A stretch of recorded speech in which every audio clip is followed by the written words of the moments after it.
ఒకరోజు నాకెందుకో చాలా బోర్‌గా అనిపించింది. ఏం చేయాలా అని ఆలోచిస్తూ కూర్చున్నా. అప్పుడు నా దగ్గర ఉన్న పుస్తకం కనిపించింది. అదే 'ఆణిముత్యాలు' పునీతుల జీవిత చరిత్రలు.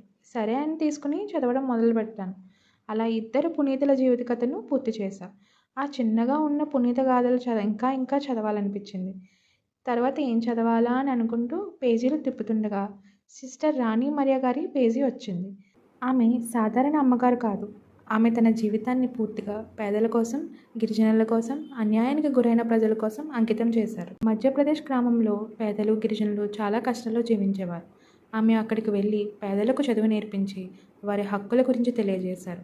మహిళలకు ధైర్యం ఇచ్చి అన్యాయాన్ని ఎదుర్కొనేలా ప్రోత్సహించారు. మీకు కూడా గౌరవంగా బ్రతికే హక్కుంది అని పేదల పక్షాన నిలబడ్డారు. ఆమె చేసిన సేవలు మరెన్నో. ఆ ప్రజల తిరుగుబాటు అన్యాయానికి అలవాటు పడిన వారికి నచ్చలేదు. ఆమెను ఆపాలని కుట్ర చేశారు. 1995లో ఆమె ప్రయాణిస్తున్న బస్సులో ఒక వ్యక్తి ఆమెపై దాడి చేసి చాలా క్రూరంగా పొడిచి హత్య చేశారు. కానీ ఆమె జీవితం అక్కడితో ముగియలేదు. ఆమె కుటుంబం హంతకుడిని ద్వేషించలేదు. అతన్ని క్షమించారు. ఆమె తల్లి, చెల్లెలు హంతకుడిని జైలుకు వెళ్ళి కలిశారు. అతన్ని క్షమించి అతని చేతికి రాఖీ కట్టారు. చదువుతూ నాకే తెలియకుండానే ఎక్కి ఏడ్చేశాను. ఒక మనిషి అంతలా క్షమించగలడా అని నా మనసుకి తాకింది. సిస్టర్ రాణి మరియ గారి క్షమాపణ గాథ చిత్రంగా తీసి ఫేస్ ఆఫ్ ద ఫేస్లెస్గా మన ముందుకు తీసుకొచ్చారు.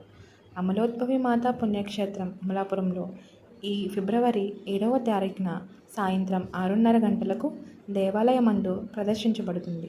దయ, ప్రేమ, మానవత్వం గురించి గొప్ప సందేశాన్ని అందించే ఈ చిత్రం అందరికీ ఆత్మీయ అనుభూతిని కలిగిస్తుంది.